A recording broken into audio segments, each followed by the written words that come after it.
With the current Middle East situation entering its 12th day, hopes are high that the conflict will end as soon as the costs of war and its consequences threaten to mount up.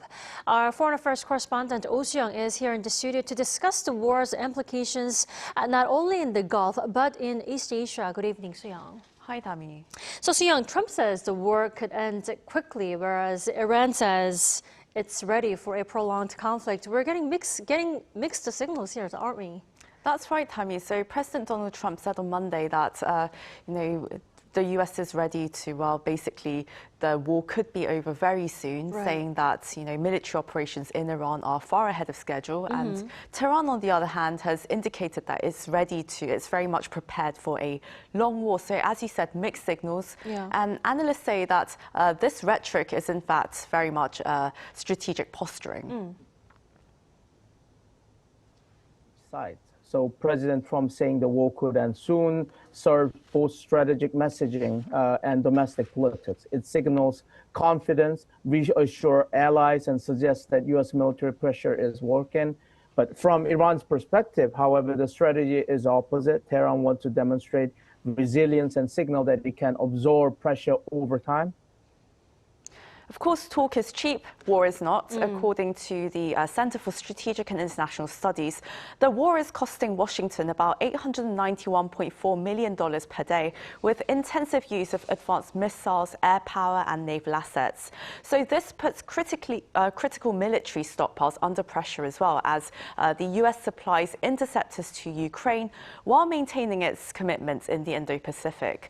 Now, these are just immediate costs, as Tehran strikes neighboring countries in the Gulf and puts pressure on the Strait of Hormuz, squeezing the heart of the world's oil and gas economy. US partners around the world are likely to call for an end to the war.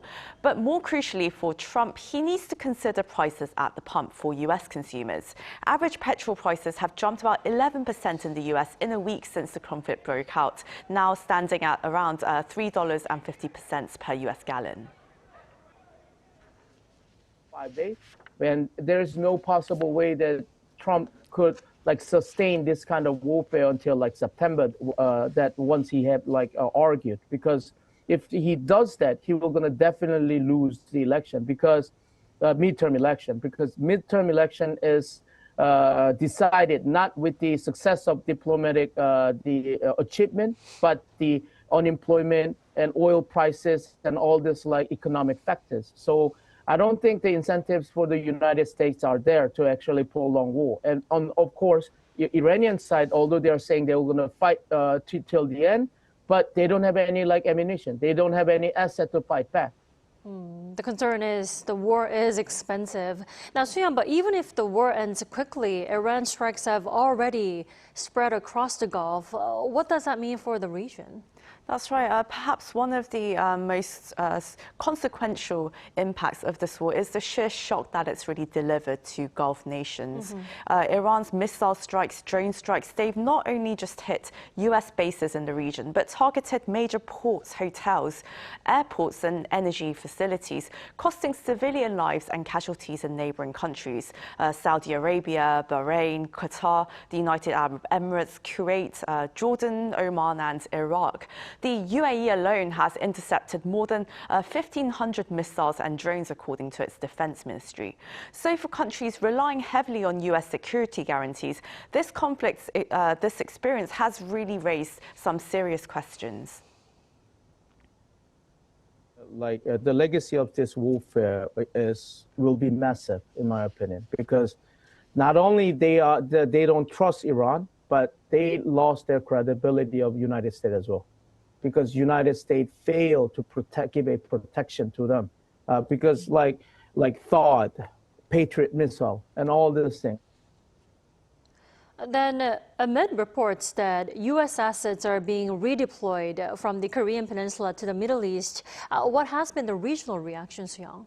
Well, there have been a growing number of commentaries talking about, what you just said, because while U.S. military assets, personnel, they're going to have to be rather stretched across in multiple theaters across the Gulf, Ukraine, and here in the Indo-Pacific. Challenge. So if U.S. military resources are increasingly focused on the Middle East, question may arise about force posture and strategic priorities in other regions, including Northeast Asia. So for Seoul, the key task will be balancing its alliances, commitment with the United States, while ensuring that regional deterrence on Korean Peninsula remains credible.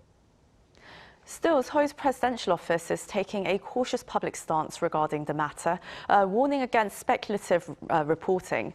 It's emphasizing that the Korea-US alliance remains steadfast, as well as deterrence against North Korea.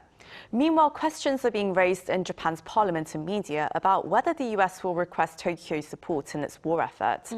Taiwanese media is noting developments in Korea, noting that Taipei hasn't yet been approached by Washington on redeploying US-supplied weapons to support its Middle East operations.